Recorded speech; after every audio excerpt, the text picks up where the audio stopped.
Second point, when I first moved to Australia from Russia, coming from a developing country where life is more of a struggle and you have to kind of fight others to sort of survive and succeed to an extent, coming to a country where things are very different here. You can comfortably live alongside other people, coexist, and there's enough wealth for everybody. So my thinking was very much like, we should have stringent immigration. We should have, every man for themselves. We should look after for ourselves, make sure everyone... Get into the country, shut that door behind you. Exactly, no one else comes. Comes in. After I get in... I had to go through a stringent process. How come not everyone else has to go through that? Arriving by boat? Just send everyone a free invitation. Why don't you?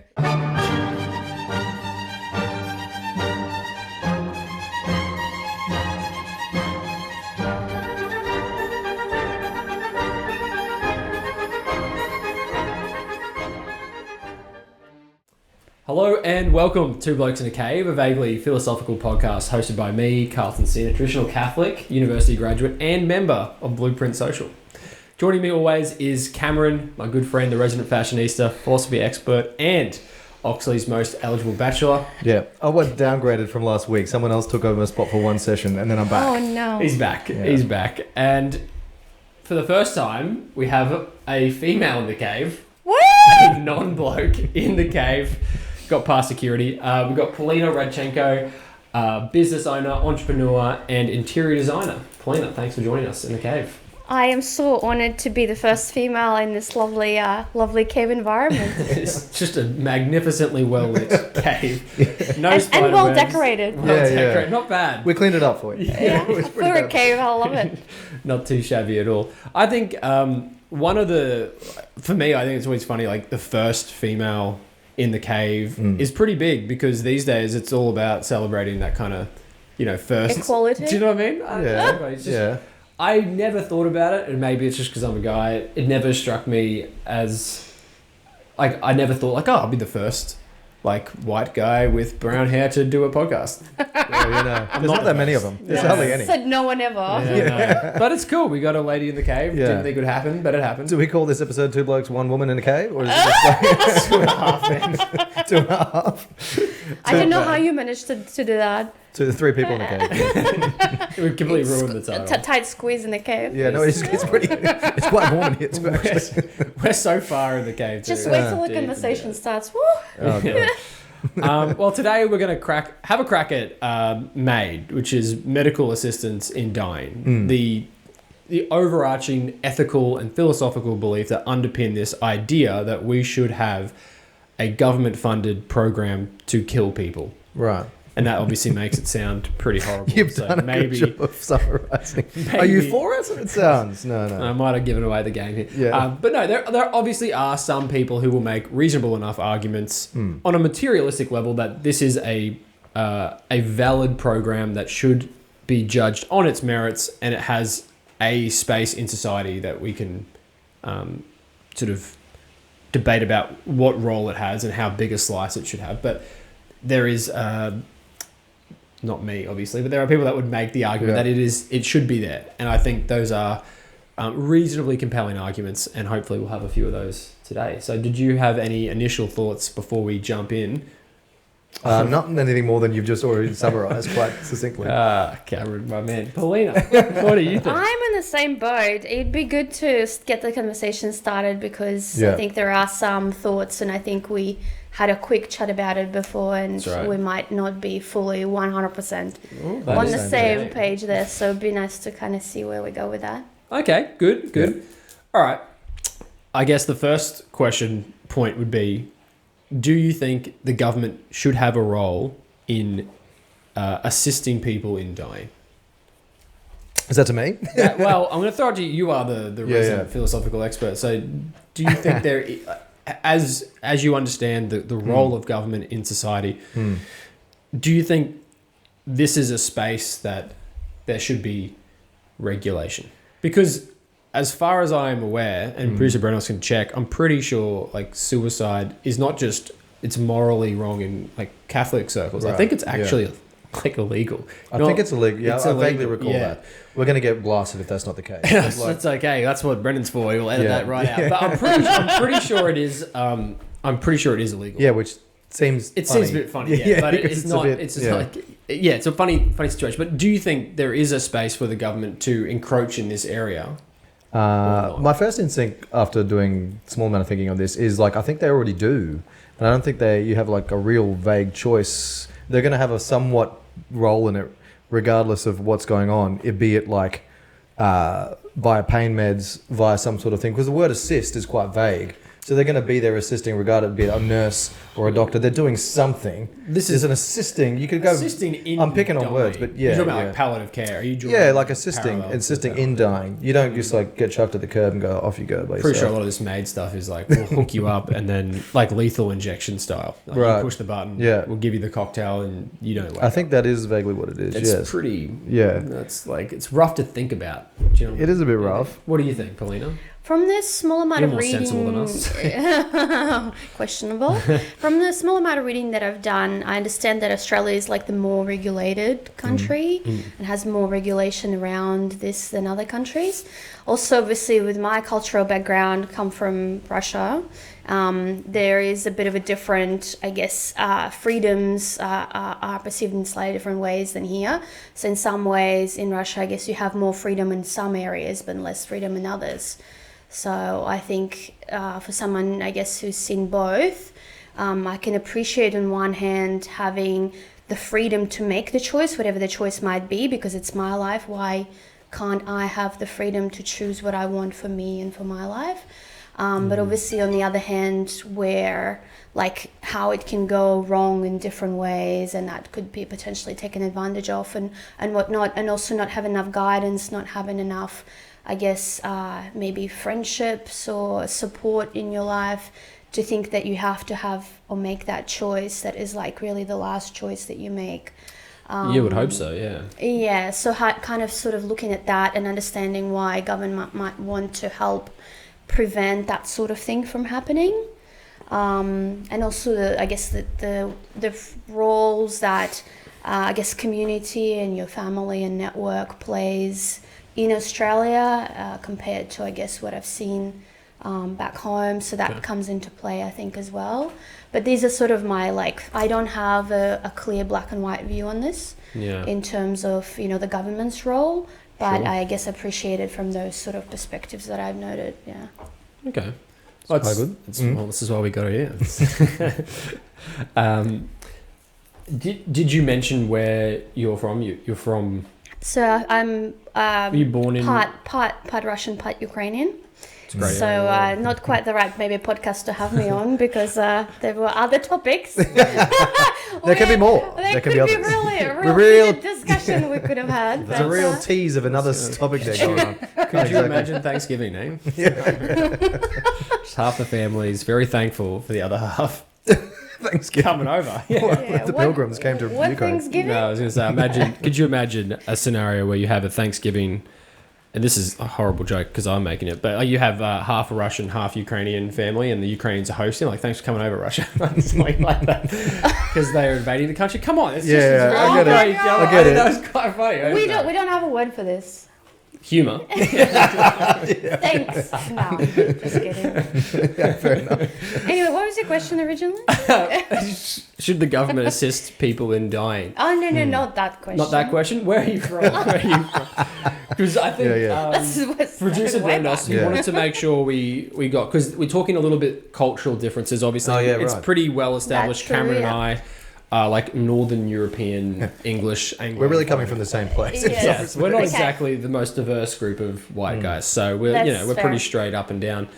But you might have a culturally different perspective because you were born in Russia. Born in Russia, moved here 15 years ago. So I'm Australian. So been here long enough, I guess, to be like a bit of a mixed kind of scene quite a you've got bit. experience in And a like bunch of my stuff. mentality has changed a lot, Yep. obviously, since moving. And I don't have huge amounts of Russian friends. I have some, but a lot of my friends are either Australian Like me. or a bit all over the place, or like Yeah. these guys over here. Yeah, These bit all over guys. the place. That makes Unknown sense. why. Yeah. I ask myself all the time, Yeah. should we be friends? Well, I was going to say, if you're saying there's a bit of a difference culturally, what do you think, if there's not like a too much of a forward question, the difference culturally on the approach to this exact topic would be? Yeah. Because you're saying, like, family and friends, etc., Yeah. would come across it at a different, standpoint. Yeah, I guess it's like obviously culturally it's very hard to drill it down to like two sentences about of course. cultural differences between Russia and Australia. It's like very far and wide, different parts of the world, different hemisphere, different roots and things like that, different language groups, all that sort of stuff. But I guess with relation to this topic, I think a couple of things would be, I feel like even though Australia is really respectful of freedoms, a lot of freedoms, but at the same time I find Australia quite regulated in a lot of ways. It's almost an oxymoron. But I know what you For mean. example, I do know what you mean. 100%. For example, like what we've seen with COVID, right? And that freedom being almost, in my mind, sort of taken away quite easily for a country that appreciates freedoms and democracy, and then seeing what happened then in Russia. I mean, I'm not saying a better outcome, not necessarily, but feeling like probably people have had a bit more freedom in terms of whether they weren't chose locked down over there, is that?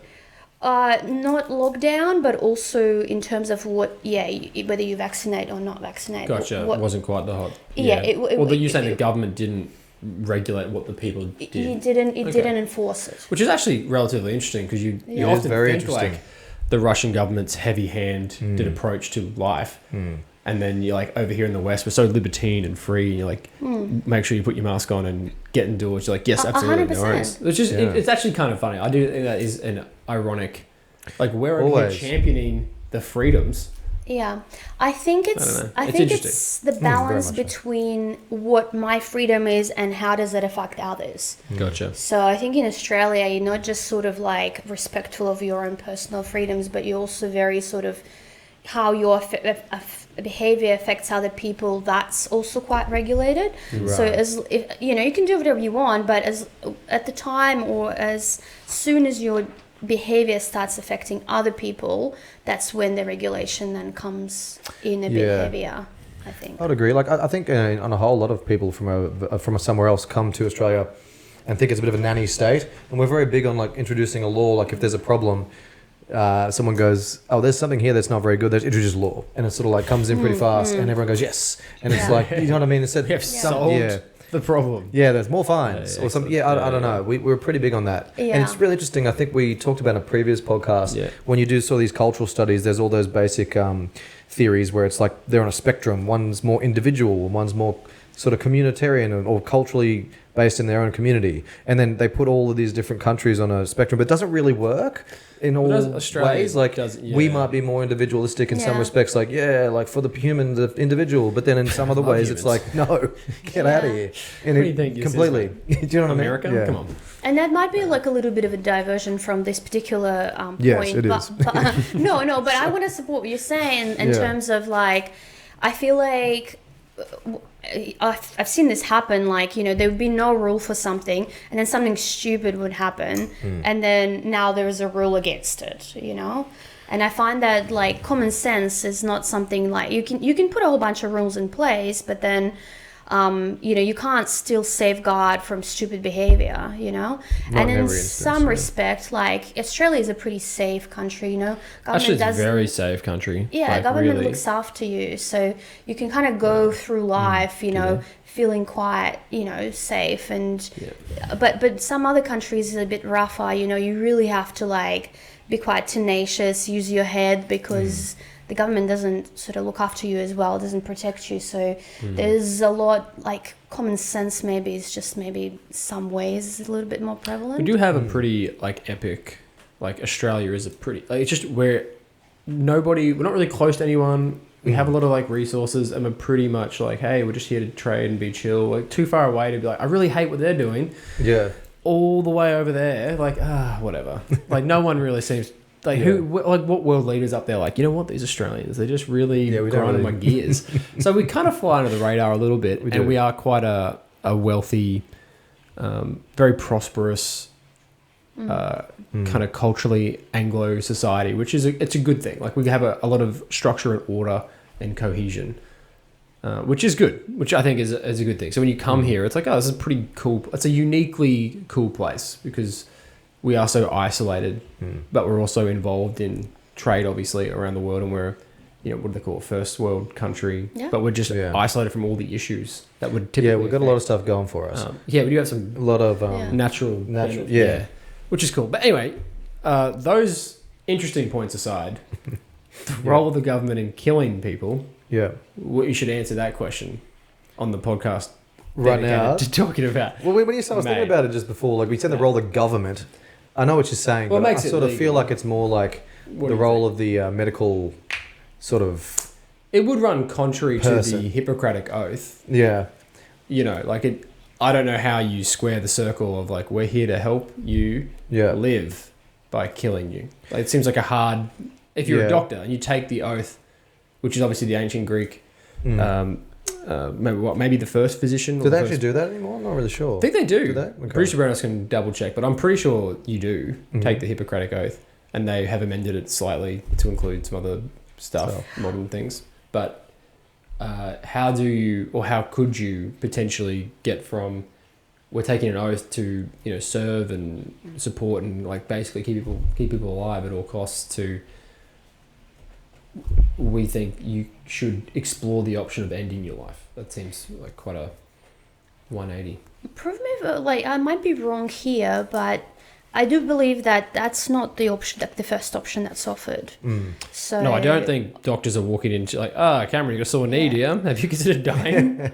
I believe there is an approval process that takes place, and you have to be like terminally ill. Yeah, you have to be quite. Yeah, you have to first of all be terminally ill, so you are dying anyway. And Canada just expanded the MAID program, which is, I think, the big concern. Is it starts out very tight, 2021 or something like that. And then they start to loosen it, and they go, well, terminally ill, mentally ill, right? Like, what's the if you don't want to live, should we take away your freedom to kill yourself in a nice, secure? You get to say goodbye. Like, you make it. Well, you have more control over where you do it and when.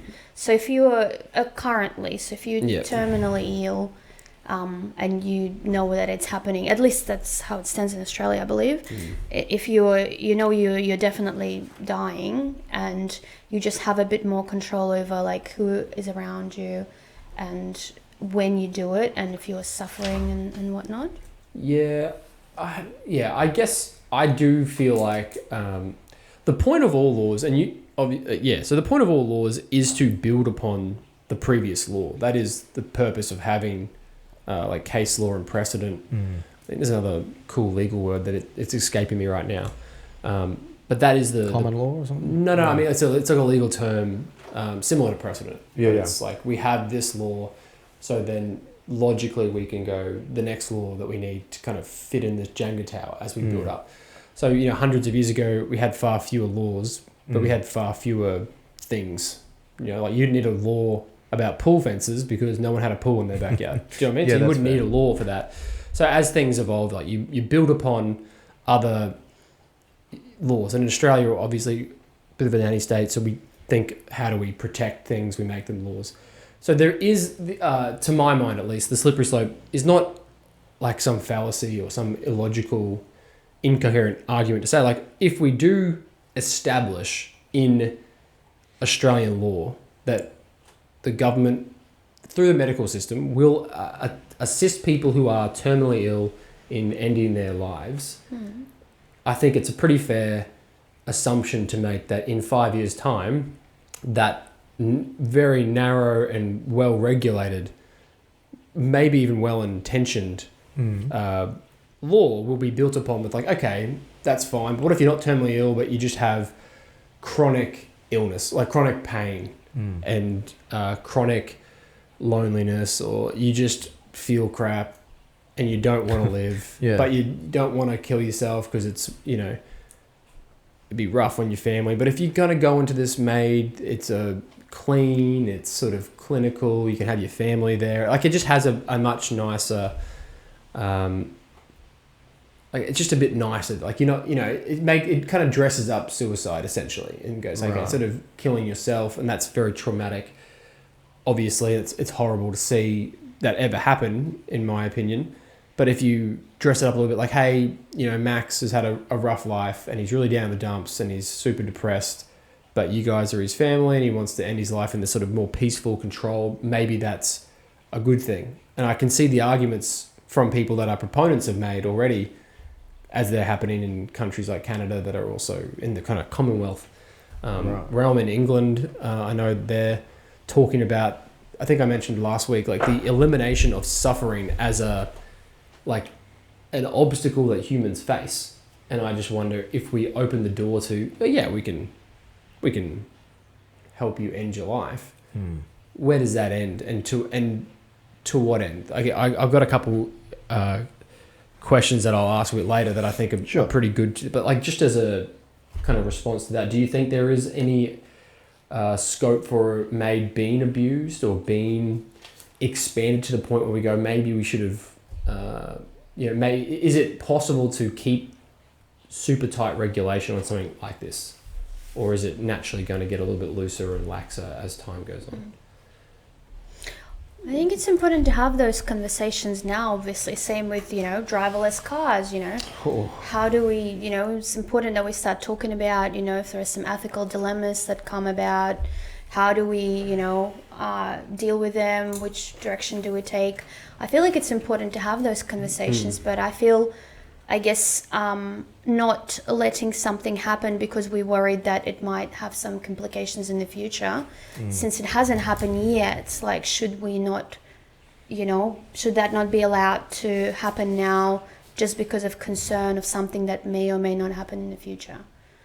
Yes, I see what you're saying. Yeah. I agree with that. I think it's like the slippery slope argument a little bit, which I actually implement quite a lot. I realize that's my actual argument. But I'm not a massive fan of it. Like, it doesn't always play because, like, it just like assumes that we're all going, like, about a bunch of stuff will happen if this, like, a small amount of something might be good, therefore it's going to turn into a whole bunch of bad. It doesn't always, I feel, pull up in as being a spectacular argument. But like, it's kind of what you said, stopping a potentially spectacular good because a potential, like, unforeseen or might not even happen bad. I think if this was the case for me, I think it'd have to be pretty strictly regulated. I don't think it would be acceptable to be just letting people do it if they wanted to. It'd have to fulfill a very, very strict set of guidelines. And it'd have to, I think from what I seem to feel, it has to be where you're pretty much dying. There is no intervention that any medical practitioner can give to make anything better, and it's only going to get worse exponentially, pretty much with pain and the degeneration of your mind or body to an extreme in which you do not want that. So you kind of like, do I have the choice to end my life with some sort of specific way that I would like, as opposed to going down a path that we all know is going to be extremely terrible for everybody with no sort of bettering of that specific situation. And then the question's also too, who would do it? Would you do it yourself? Is it like a little machine where you press a button? I think the doctors or set the up doctor all doing the it? drugs, and then you push the button that... It does it? I'm pretty sure, because then the doctors can say, like, we didn't, Because there'd be like a very... You wouldn't want to be like fall into a legal trap where you killed that person. I'm pretty sure it is... pretty sure Brenos did confirm it is actually illegal to, like, assist or counsel someone else to commit suicide. Right. Which is an interesting... Obviously, MAID's not going to be viewed as suicide if the government is allowing it. But it is interesting that I couldn't sit there with you and be like, mate, maybe you should kill yourself, because that would be, like, illegal. And people would think rightfully, like, what a dirtbag. This guy's not a cool thing to do. But if I had a lab coat on and I'm from the government, I'm like, hey, if you consider killing yourself, like, that's a very, it's a nice thing you're doing. It's kind. It's really kindness. Right. Because you're going to suffer. You'd have to... I think that's an interesting... It doesn't seem right if you put it like that, but I think you go through like why I'm here. three... I think you go through three versions where you have to say yes, and you have to be deemed competent mentally and in a right state of mind by some set of like regulations, and you have to say yes 3 times over like a period of time in order for it to happen. I think it's something like that. I think it's... And it'd have to be something like that. 3 judges and a doctor or something rings a bell. You have to... There's approval process. I think you have to... like there's several steps to the approval process to make that happen.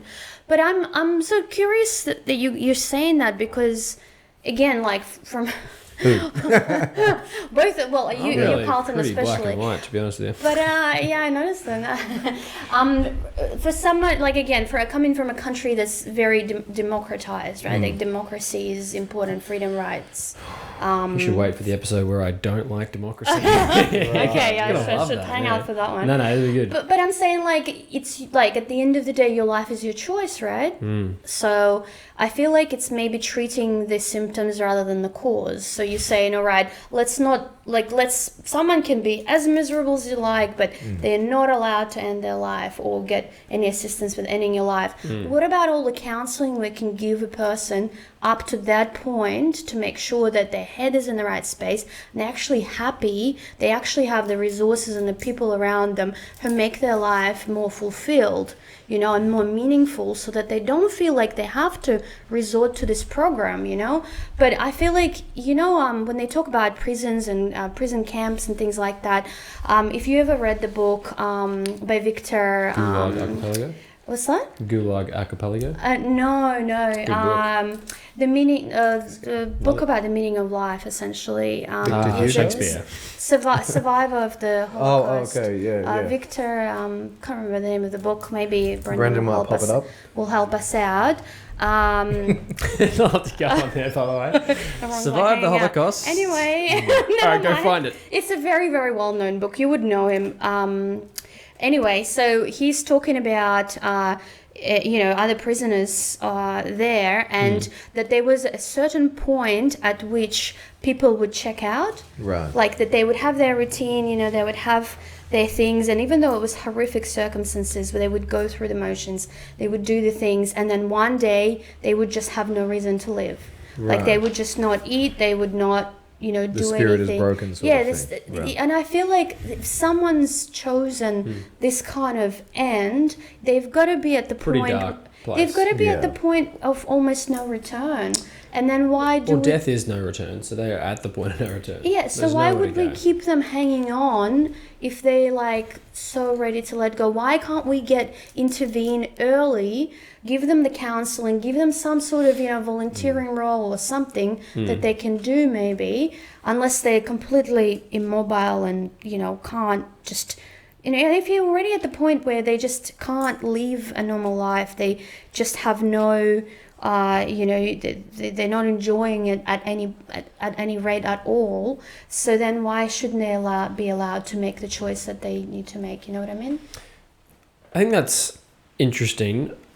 Your point summarized, though, it seems to me that life is worth living, is what your contention is. Yeah. Of course. And you're saying we should put resources into like counseling and rehabilitation as opposed to killing.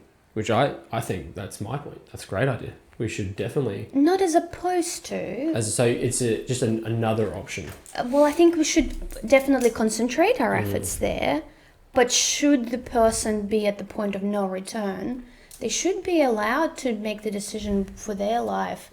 I feel that's like a basic freedom of what they do with their life, Why it is interesting because I would look at life through a spiritual lens, which my man Cameron loves. Or religious, which one? Religious. I think I would look through a spiritual lens, you look through a religious. Yeah, I think maybe. Bunch of pagans. All right, listen, no. I would say, yes, you are born in this world and you have the consequence of your action. Right. And you are free to choose what to do, but that doesn't mean your body belongs to you alone. And it doesn't mean that your essence is isolated from everybody else. There are very few people, and it is obviously a horrible shame if you are someone who has no friends and no connections, but most people have people that they know or depend on or care for. And I do think it's an incredibly wide-reaching... if I decided that my life, I'm at the point, I'm in pain all the time, which there is some merit to that. I'm in pain. Yes. I'm disappointed with how my life's going. I'm not the most eligible bachelor in Oxley. I'm not the best looking guy in the podcast. Yeah, neither am I, actually. This is pretty rough. like my decision to end my life has a lot of consequences, and take away like me being married with small children. Yeah. But I have a brother, I have a sister, I have a mother and a father, I have friends, and I know a person who I wasn't super close with, but I was friendly with, and sort of mostly friends of friends, but I would see this person regularly, and he committed suicide. And relatively stoic person, not a big emotional guy, but I actually had to take a few days off work and talk to someone because I was pretty young. I was like 23, 24, and someone I had known and had drinks with at a pretty fancy party like 2 weeks earlier had jumped in front of a train, which is pretty horrific. And it really affected me, and I wasn't even super close with this person. I just known them, and I was thinking like, I talked to this guy like 2 weeks ago, had no idea that he was even at the point of considering that. And that's the sad part. Crazy, right? And what I'm saying is like, I know the guy well enough to say like, you weren't at the end of the rope. Like, you were a 24-year-old guy. Like, life is so long, and you have so much potential and value that option, like, that option is fleeting. Like, that's not an option that you think that it's the only door left for you to walk through, but there is actually many doors to walk through, and there's many there's always time to turn around and come back. 100%. I think, and I agree 100%. We should be putting lots of energy into mental health, helping people. I think feel a sense of belonging and community. Yes. Just go to church. 100%. It's great. Community, purpose of living. It's a good time. But there is something to be said that this idea that it's fully libertine and it's just your life, go nuts, do what you want to do. I do think that's a little bit, you're looking at yourself as if you're not a social creature living in a social world where other people interact with you and other people depend on you to some degree. And I think sometimes we throw away this idea that like, oh, it's your life, do whatever you want. Well, actually, like, my choices have an obvious direct impact on my family, but they also have an impact on like my greater community.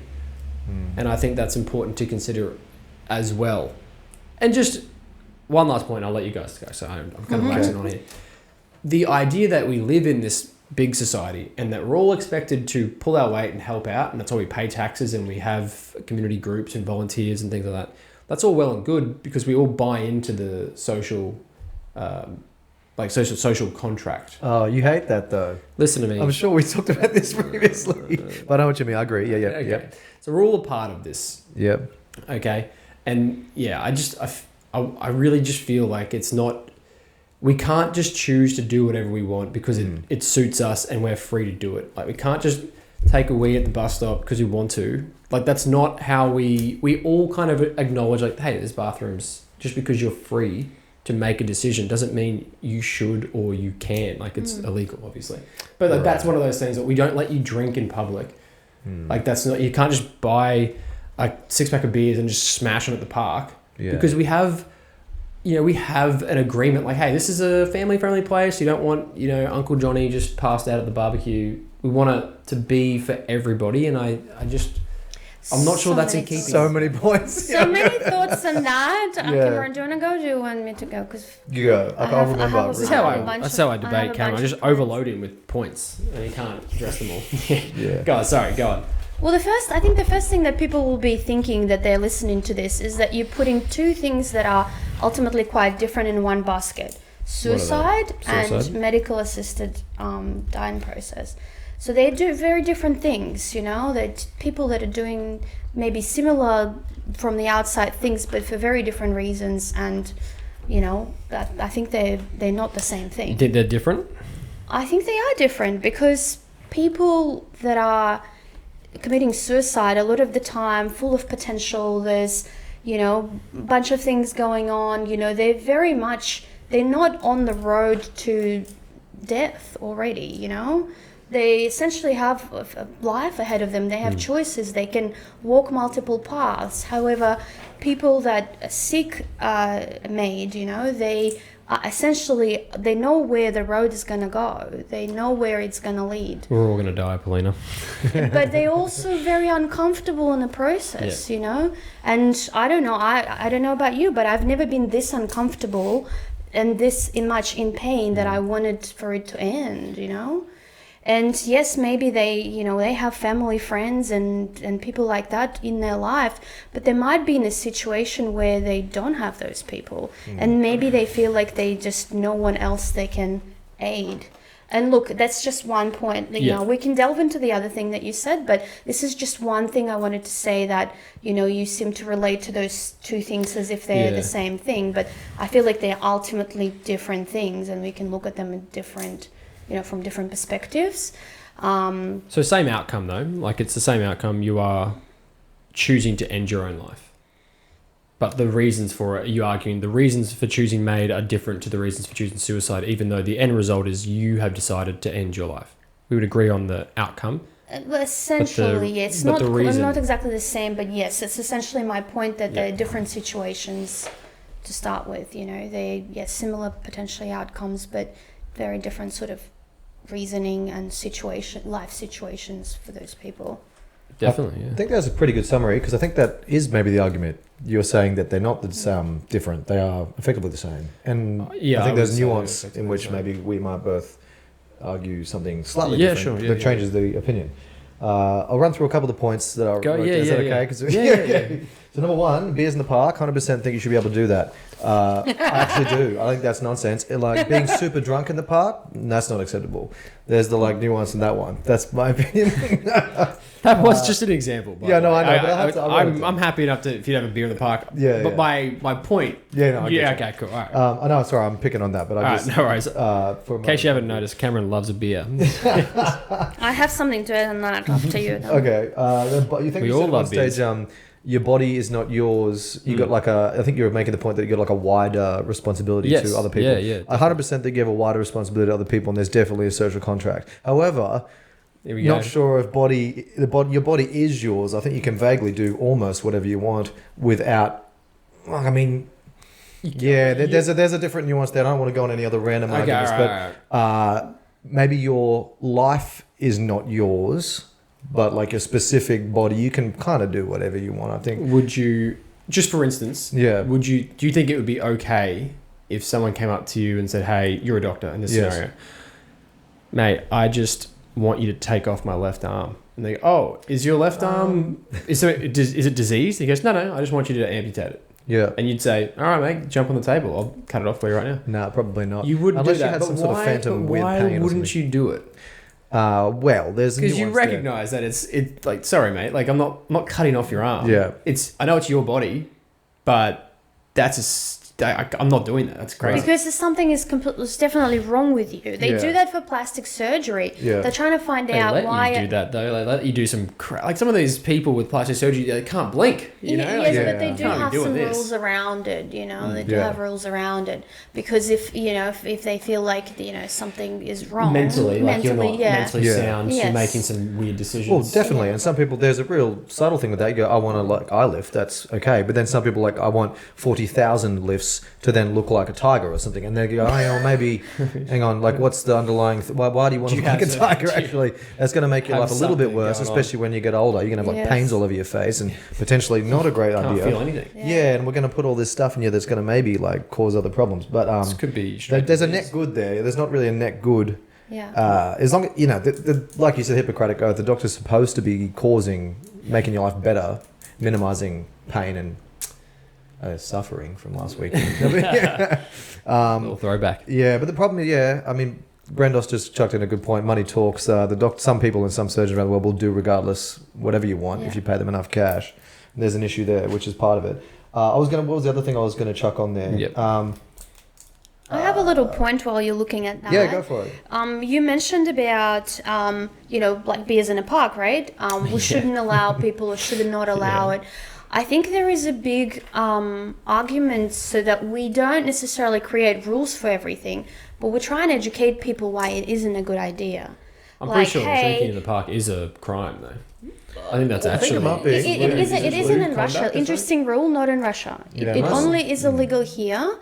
So I've not encountered... it's illegal in the US too. I've not encountered drinking in public. You got to have... Yes. You got to drink in authorized alcohol zones. I think so. Or in a paper bag. I think. I'm not sure. But Sorry. it's not an issue, but it's not an issue back home, for example. Yeah. I'm not saying that's good or bad, but I'm saying I would say that that's probably not a bad thing. I'm saying that, like, there is a difference, like, between, okay, let's put a rule so no one can do it, as a blanket rule, and then just limit people doing it. And that, I think, is limiting freedoms to the people that are sensible and are respectful to others. I think we're better off educating people why we should be nice to people and we should care about their well-being and do it because of their good, you know, not because there's a rule around it. Same with, I mean, I don't have any children, but Carlton, you can say to that. Yeah. But, you know, educating your children why it's not a good idea to, you know, throw toys instead of punishing them for throwing toys, or, you know, why Sometimes you gotta punish them though. you know, why is it, you But know, yeah, we want them to do things because they have the good, they're good inside, you know, and they have the good that they can tap into and do those things because they want well-being for others. Yeah. Dang, you're on such a roll too. Yeah, that's why every now and then I just got to make a big point. Not out of fear, not out of fear to be punished. Right. You know what I mean? That is a big point, I think. Yeah. Do the right thing because you want to, not because you have to. Yeah, not for the because right you can't. reasons. You be punished, you get a fine or whatever that might be. Okay. I agree. I was going to say there's another thing you actually interesting point I was going to ask you. It sounded to me when you were explaining the circumstances about people who sort of like look like they're at the end of their rope. I 100% think, regardless of the circumstance, everyone should be offered a huge amount of like counselling and sort of guidance through this. If anyone believes in this, what we're talking about, or not, it would take a huge amount of like talking about it to get there. But it sounded to me, if you were saying someone who's at the end of their rope should also vaguely have the decision to do that. Were you trying to like say someone who isn't actually going to? They're completely exhausted. They're like, I don't know, chronically depressed, but not actually dying of a terminal illness. No. Okay. I think that it's, to me, it feels more black and white when they are on the road to dying. And they're just choosing the circumstances. Are you talking about terminal illness? Like diagnosed terminal illness? Yeah, diagnosed terminal illness, you know, or... What if it was like, what's that one that men get that's like terminal? Man flu? No, I think It feels terminal. is it pancreatic cancer or something? Oh, okay. Like where you can't really, there's not much survival rate or something? No, one of them affects men, but and it will eventually kill you. Prostate cancer. Like prostate cancer, it will kill you, but most men die with prostate cancer, not because of prostate cancer, but it will eventually kill you. I don't know. Yeah, that's what you're saying. How would you square that? Would you say, look, that is technically Are they suffering? terminal? Well, you have to pee 6 times a night. That'd be horrible. You're getting up all the time. It's hard enough with kids. I don't know if I want to pee 6 times. Well, if that's the kind of suffering that you think, well, okay, there's nothing worse than You're this. wearing an adult diaper in And bed, there is the no humiliation to that. there's no upside to your life at all. Right. That's Hey, a I'm different on the problem in itself. anti-MAID side here. I'm asking you because you've drawn the line road to death, and I want you to try and narrow that down for me. Yeah, I Or understand. can you narrow it? Because I hate to break it to you, but we're all on the road to death. That's true. No, I'm Once with you you start, there. it's unfortunately that's the conclusion that it gets us all. So if you have I'm wasting my time here for? it's just not real. If the terminal illness is 5 years, you have 5 years to live. Oh, okay. Would you offer someone MAID if they had 5 years to live? No. And just keep it in mind, like we But live how in much a. suffering are they in? But what does that have to do with killing them? Like you can take pain medication to alleviate pain to some degree. Not for some of, like, sometimes people are in so much pain. Extreme cases make bad law, though. There are some people, I will grant you, that are in unimaginable pain, and it would just be it's hard to live. I still think it's your duty to carry that cross to the end, but that's a fair enough argument if it's excruciatingly painful. But we have to be a little bit honest and say not every single person who's terminally ill is in so much pain that they can't function. There's emotional pain as well. There's lots of pain with living. Pain comes with life, and I'm not saying you have no point. I'm just saying I want you to be hyper specific, because we can all point to the super duper extreme person who can't sit up without just screaming in agony, and that's a very hard even for me to argue like we should let that person just writhe in pain for 6 more months. But a lot of people and I've known some great people that have had cancer. It's not a fun time to have cancer. You're very sick. You're very frail. Yeah. It's awful. But do you have a reason to live? Well, I think everyone has a reason. Whether or not they have it known to them at the time is another thing entirely. But you have a reason to live, of course. I think it's a question of, can it be turned around for them? Can they find a reason? Can we give them a reason, whether that be giving back to community, volunteering, helping others? Like, can they find that reason to hold on and, be of, serve others, in a way? Or are they at the point where they've checked out? They don't see a road to, a different way out. Okay. You can check out, but you can check back in, I think. And we don't just live in space, but we live in time. So right now, in this minute, you've got an illness, you've got 5 years to live, and it's really painful, it's terminal. But what happens in 3.5 years when they discover a cure for your disease, but you've killed yourself because you thought, oh, my life was over? And that does happen. I'm not being hyperbolic when I say this, but had I been burnt 5 years earlier, I would have died. And had I been burnt 5 years later, I would have much less scarring than I do now. That's just advancements in medical science, right? Like that's a big difference.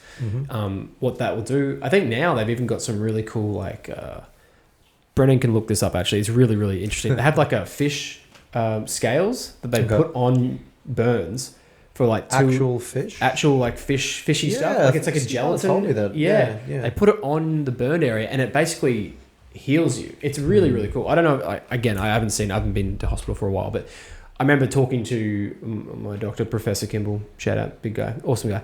And he was talking about this like really exciting new technology that basically like it really does an amazing job of healing these sort of scales.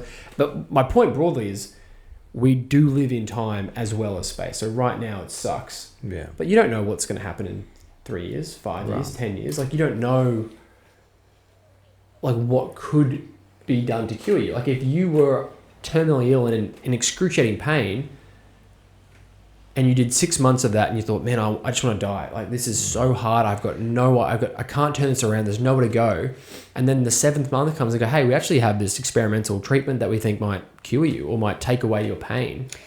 Do you know what I mean? Like, so how can you say, how can you ever say pull the plug on someone when like life constantly, like we're landing rockets in the middle of water on, like we're doing some cool stuff. I think it's just it's to me it's hard to imagine just throwing that away because right now it looks bleak. But you know what, like I mean, you and I might not relate to it, Cameron might not relate to it. He won't, he's the best looking guy on the podcast. But what I'm saying is like it's incredible how resilient we really are. Oh, big time. Like again, I found the book's name is Men's Search for Meaning by Viktor Frankl. Yeah, right. There you go. Yeah. That's it's really good example of what we're talking about here, where terrible things are done to people, like things that you just never in real life would have done, and just how far people are able to tolerate it because of their just zest for life. Yeah. And how much it actually takes to break that. And I just really believe that if you're at the point where you're broken like that and you decide that that's it, there is nothing there for me, like I just think it's not like just 6 months of pain and I'm like, okay, that's it, I'm done. Check me out. I really think that it takes a lot more than that to really get someone to a stage where like I'm done now. Is there any age restriction that you would put on MAID in your point? If a person was 23 and they were terminal, is it fair to say like, hey, maybe you're a little bit young to making this decision because things could turn around potentially and you don't have the wisdom or the life experience to say I've been broken? Is that anything? That's a hard one, but I just think at that stage in life, we really do need to be putting a lot of resources into giving them the meaning. Okay. Because I think if they're at that stage where they're ready to check out when their life is, I don't know about you guys, but in different stages in my life, I have felt different amount of energy in my life. And in my 20s, I definitely did not feel like I'm ready to end anything. I was ready to take on the world, and the world was so big and all the roads were open. So I don't imagine myself at 20 something being okay, I'm in pain, that's it. Like, I would put every resource possible to try and find a cure, find a way. So I think if you're at that stage in life and you're at that point in your life, I really feel like giving that person some sort of reason to exist, help others, give back, be part of a community.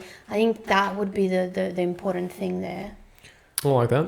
I like that. I think for me to answer that specific question, I'd love you to. I think it's a question of competency, and personally I don't think anyone probably under the age of like 40 is really competent to make a lot of decisions. Now we're talking I think raise the your brain's- voting age to 40. Yeah, I'm with no, you. but I Let's mean, go. like, you're not making a decision about your own personal. It's different. It's a bit like you'd have to run through a lot of stuff to be given to someone who's 23 that option. I don't think your brain's fully formed till like 25 or 27. Don't- you don't You'd have have to be the- pretty damn sick How to be could you doing say that. you're at the end of the road when the road has just begun? Yeah, that's right. It's quite a different. Yeah. Oh, I was gonna back to the It's a tricky point one, when yeah. you're talking about you're saying that like, well, the end goal is the same because you both chose to die. Oh, good. Yeah, this is a good point. I think it's vaguely different. I was trying to figure out why I think it's different, and I think it's more like I hope you do. one person. Let's just say I'm going to commit suicide. I'm a certain age, regardless. I'm choosing to end my life, whereas the person who's already dying isn't choosing to end their life. That decision's thrust upon them. It's going to happen. Like they didn't want to die. They didn't want to be in pain. It's on them anyway. And my stringent things around it, it's had to be pretty, you're going to die pretty soon, and it's going to be pretty bad, and it's going to be a rapid decline. They haven't chosen that. The decision isn't then to end their life. The decision is to like choose their own death. And it's like a horrible death that's going to be terrible for everyone in your life and like cause trauma for your whole family, or a death in which you're going to retain a certain amount of something, say goodbye properly, a bit of dignity, and like everyone will retain less problems. I think it's that. It's not like the same as I'm going to kill myself. It's like I'm going to choose my death out of these limited options, as opposed to someone who's committing suicide has options aplenty. I would suspect they could do a lot of things. That is, I think, maybe as good as I can flesh that out. But once again, it's pretty stringent for me. I don't think I'd be giving anyone like any options to do any form of suicide under a huge amount of circumstances. There have to be lots of like questions, lots of regulations. There'd be a lot of things the doctors and nurses can't do. So, to create some, it wouldn't be the family being like, yeah, we're going to kill grandma because we're going to get them. There couldn't be any problems like that. And it would have to be it'd have to be a circumstance where you're going to be, okay, if I don't do this, in 5 months I'm going to be a vegetable who's dribbling in pain. I'm going to lose my whole sense of being. And it's a guaranteed. Like, no one's going to pop up next month and be like medical, How can you In this guarantee circumstance, you're going to be quite old. I'm assuming most of these people are old people. I think Canada, I could be wrong, but I think they started it being like for older people. And I think now they're trying to talk about lowering the age for under 18. I'd be very skeptical of that. Yeah, that'd It's be. quite- I'd be I don't think it's under 18. Right now, it's in like there's discussion in Canada about Okay. Right. we should allow people like 16 to be able to, if they're in that position, because the argument Yeah. it's not a super hard stretch to go. Well, if you're 21 and you think it's the end, okay, what happens if you're 16 and you're in just the crappiest situation? I think it's not a good argument, but the I see what logic you're of saying. that is It does- it's not a it's massive stretchable. leap to go. And the problem is then it's kind of like the no true Scotsman. It's like, well, when do you stop it? Yeah. You just keep going, and then you're like, well, actually, my Yeah. 9-year-old's really good. You're like, well, I don't know about It's it. the same as the paradox of the heap again. Yeah, it's the beard. Yeah. It's I mean, just one more. Full disclosure, I'm not exactly sure where I stand on this, but it is good to flesh out. So No, yeah. yeah. What do you think about that though, with the choosing of the end of your life being slightly different than the choosing your death? Because I think you're pretty in the camp. Correct me if I'm wrong. I'm in. Of it's I'm in all the camp, vaguely the like- same thing. Well, okay. Yeah. So I would say the best I can give you both would be that it is a different path that you're traveling, but you are arriving at the same destination. Mm-hmm. The idea that you're terminally ill, so you're not choosing to die. Well, you are choosing to end your life, and I morally and spiritually look at this a little bit differently. obviously it's not a secret that I'm more of the sense that like your life is to live to the conclusion till you are, till you die. You shouldn't commit suicide. You shouldn't think about ending your life, and you shouldn't try to end your life sooner, be it by gluttony or vice of some kind that, destroys your body to the point where you die early. I think that would be wrong. For the reasons I sort of mentioned earlier, I think you have a duty to people around you to live. I don't know if I see a great disparity between the two. Like if you're financially completely bust, you owe people money, your life you feel is over. Right. I don't think if you ask that person who committed suicide, if you could ask them, like, hey, do you think your life was ready to go up and down? Like he's like, no, I think my life was over. I think I ran the race. I think I lost everything. And now I'm in this spot where I've got nowhere to go. But I would say to him, like, life is long. There are peaks and troughs, and right now you're in the trough. But hey, what a story on the comeback. There's lots of different things you can do in life. And I'm not saying that you guys are trying to draw some equivalent to it, but like people that commit suicide probably didn't start out being like, yeah, I'm committing suicide, because they probably feel, and I'm speculating here because I know one person and it was hard enough trying to figure out what was going through the mind there, but I don't want to get into it too much, but it was a fairly spontaneous decision. Right. Like they had protested at an event, and they had been, I don't know what that's called, doxed or something like that. So there was a bit of pressure socially on the public social media stuff, and they felt that kind of pressure because there wasn't like this 10 years of depression. So there was no depression involved? Like I said, I don't want to comment definitively, but from what I know, it wasn't like this guy was manic depressed. It was... there was a big protest. He was sort of unmasked type, and like online, people knew who he was and knew where he lived, and it was just stressful. People were sending him letters and stuff, which is obviously very rough. And to throw yourself in front of a train, like that's not something that is just not like high on the list of suicides. My point is, I think suicide, generally people, I would assume, and I'm speculating, think that the life is over, and they haven't chosen this in the sense that they're not like merry, happy to go out there and like, oh, you know what, I'm going to kill myself today. They're like, I've got no other options. That's why I'm killing myself. Like, I think I've got no other options. I feel like there's no future. There's no hope. So I don't know if the difference between MAID and suicide is as different. I just don't know if I hear you, what you're saying, and I do appreciate there is a little nuance in the fact that some of the people in MAID are dying at a like they're physically dying at a more rapid pace, but they're, these people, to your point, like they're spiritually dead, like they have nothing left to give. That's why they're choosing to end their life. Even though their physical body might be working, they don't have the sort of soul to keep going. They're just spent. And I think that's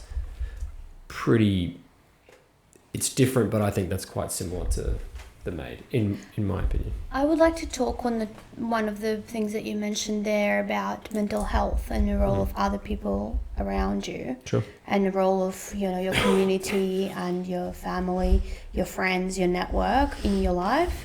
Because that's something that, you asked me earlier what some of the cultural differences that I noticed. The second one that I was going to mention is the role of community in your life.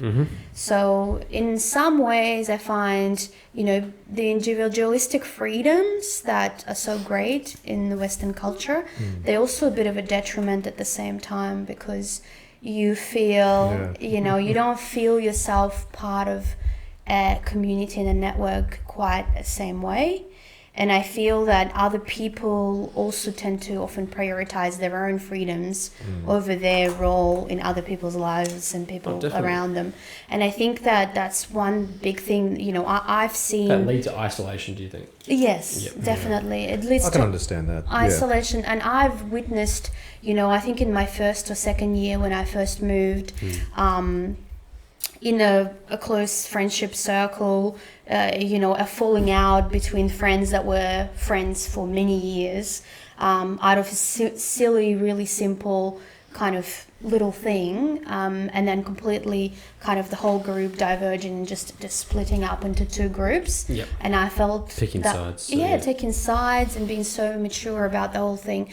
And I felt like that was so weird and so strange, and Interesting. nothing like that would have ever happened in my friendship group back home, because I felt like if you actually, you know, made friends with someone, most of the time would be either for life, Right. or you just have this kind of sense that these people ultimately know you, know all of you, and Yeah. they are, you know, always going to be there for you. And even if they like drift in and out of your life, that might happen, but they would never like necessarily, or really rarely would turn their back fully on you and, you know, decide to play kind of games and, you know, look out for their own sort of personal interests and not be a friend to you anymore. So I feel like, you know, I see that sometimes with people. I feel like, you know, and I witness it sometimes in my friendship circles and, you know, the people I know that, you know, if someone's, you know, I've got a friend at the moment, for example, he's in the hospital with, you know, fairly significant surgery, and I just watch kind of the people around him and the people that you think should be there and not really there. Right. And, okay. you know, the people that you wouldn't think necessarily will be there, but are actually contributing, and you just watch that and you go, that's interesting, you know, because for me, you know, if I've got a friend, a close friend that's suffering or in hospital, or like that's, you know, a prime example of, you know, the situation where you drop everything, you know, you're there supporting your friend because, you know, it's not an everyday occurrence. So that's where you put others person's needs in front of yours and look, yes, there are some meetings, like, is that really difficult to shift some things around? Not really, you know, to be there, show support, and you know that that's something that you're building with that person, and they will absolutely return the favor and be there for you. Yeah, loyalty You know what I mean? is its own reward. I think that's it's a very healthy way of looking at life. But I find I think that that's very interesting what you said, and I find that I feel that there's a lot of cultures around the world that have a one up on some Western stuff in some respects, where we're like doing stuff that probably isn't prioritized properly.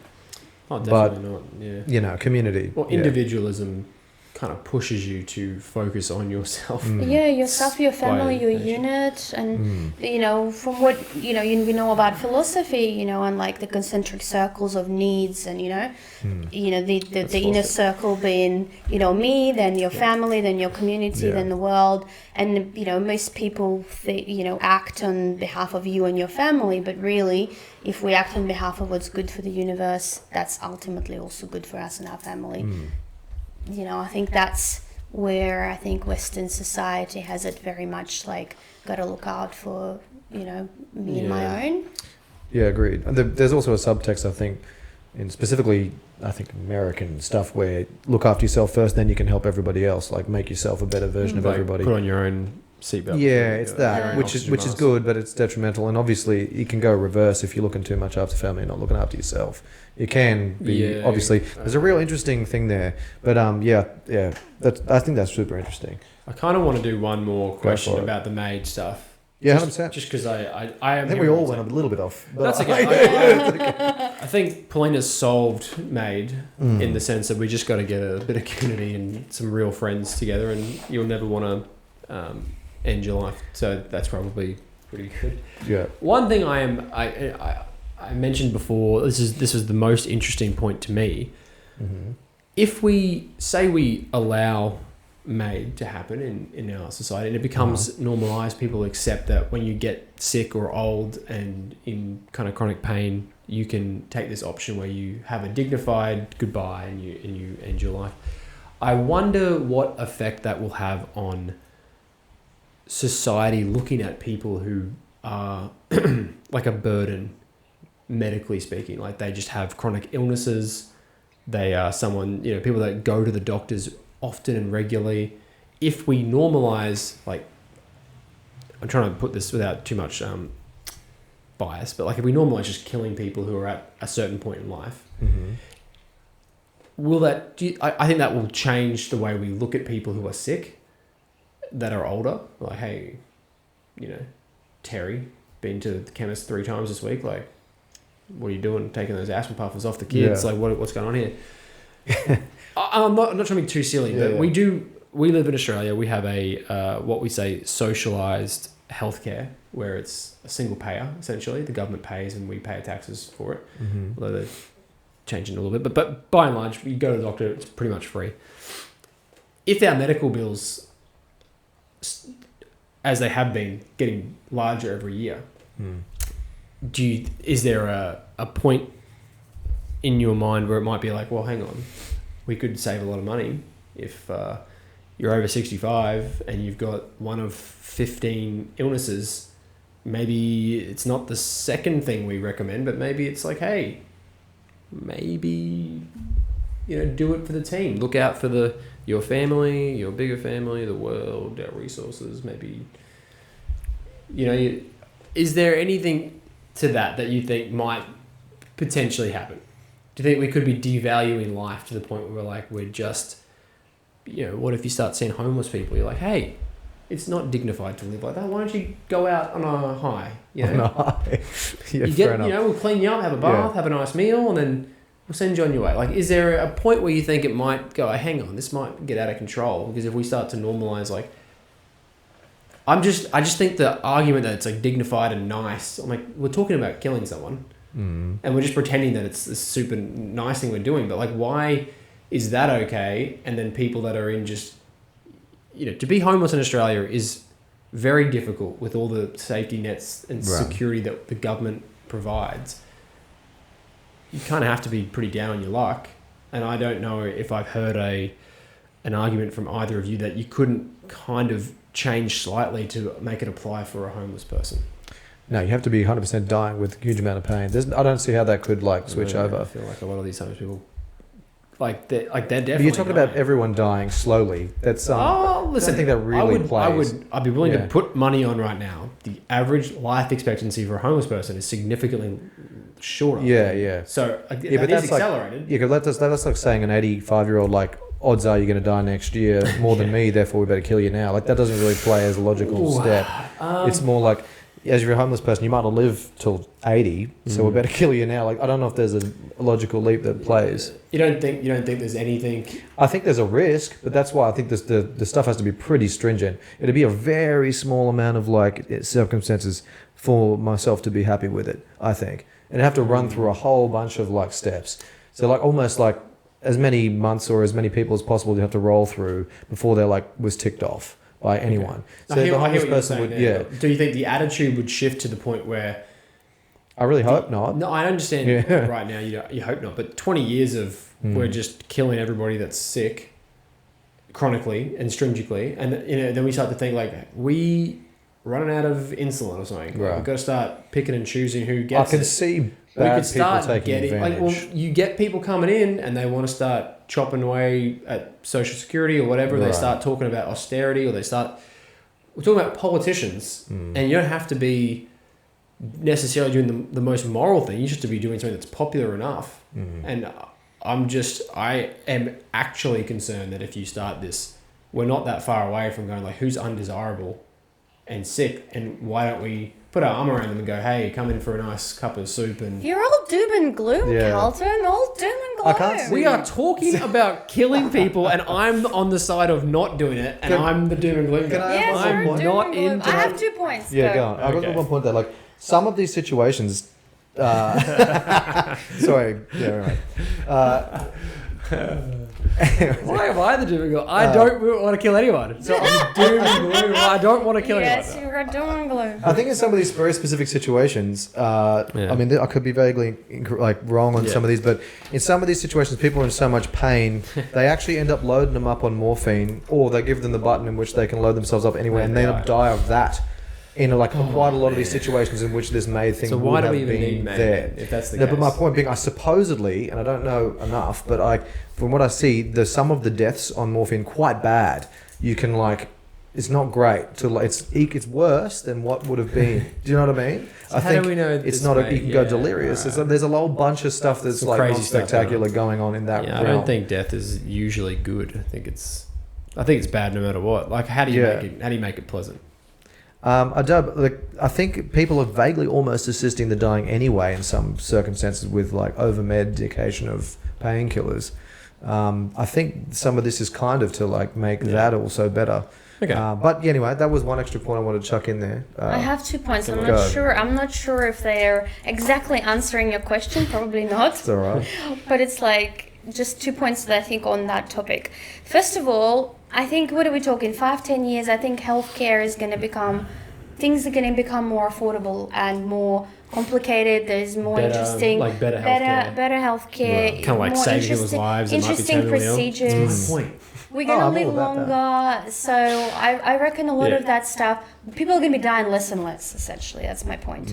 So I think that's going to be less of a concern, if anything, than more of a concern. Okay. So that's number 1 point. And second point, when I first moved to Australia from Russia, coming from a developing country where life is more of a struggle and you have to kind of fight others to sort of survive and succeed to an extent, Okay. coming to a country where things are very different here. You can comfortably live alongside other people, coexist, and there is enough wealth for everybody. So my thinking was very much like, we should have stringent immigration. We should have, like every man for themselves. We should look after for ourselves, make sure Smart. everyone Get into the country, shut that door behind you. Exactly, No one else exactly. comes. After I get in, I had to go through a stringent process. How come not everyone else has to go through that? Arriving by boat? Just send everyone a free invitation. Why don't you? Yeah. So anyway, that pretty was my first That's good. Yeah. That's thinking when I first arrived. But Nice. then as living in Australia, I realized that look, it's a pretty wealthy country. We can all do various different jobs and all coexist quite nicely. I mean, most people, most of us, I think, earn fair money to live. And like you go to a different country to live with that money, and you'll be laughing. on a world standard, 100%. Yeah, so like we get this that most AUD, baby. people can live very comfortably in Australia. Very true. So very I don't true. understand why we can't do more Right. for people who are in need, or for people who can't follow the rules of society, or are just designed slightly differently and need a bit more assistance. And why can't we change ways to help more people? You know what I mean? So That's a very interesting yeah, idea. so it just did, my views did 180 on that one. Okay. And to answer to your point, what you're making about people, why we shouldn't be killing them, we should be helping them, we should be That is actually my giving point. That is more definitely my resources point. to them. Sure. Not necessarily being like, hey, let's clean the streets and let's just make it all like Sure, looking so do good. No, let's actually just do more, like let's research more how we can help them. So that's what I would be thinking. And Okay, I see what you're saying there. That's a bit more. Okay, I get what you're saying. Yeah, I fully agree with that. To I think. remove MAID Yeah. before it needs to be. Yeah. But then you do still allow for a small slither. Of I just think there's risk to what you're saying isn't that big in my view. the risk of. The risk that we're going to start using it for those I don't know, man. reasons Like we 60 years mentioned. ago, if you talk to people about like killing their own baby, they'd be like, "Are you a crazy person?" And now it's viewed very differently. And that's not a common trait. Or is there more information about it now? Yeah, like we know it's definitely a person. It's a different point. Oh, don't even get me started on you're talking to a woman. Don't even get me started on that topic. Yeah. I think it's a I whole think different thing. it's going to be a whole new podcast needed. Yeah. I think I know what you're saying on that. That's a good point. I'm all for that. Like a million steps before we get to this. This is undesirable. Yeah. Really. Like it's not. Yeah. Good. It's not like We- your first yeah. go-to. So you guys, A thousand don't things. think it'll If be- there's any other option on the table, take that one.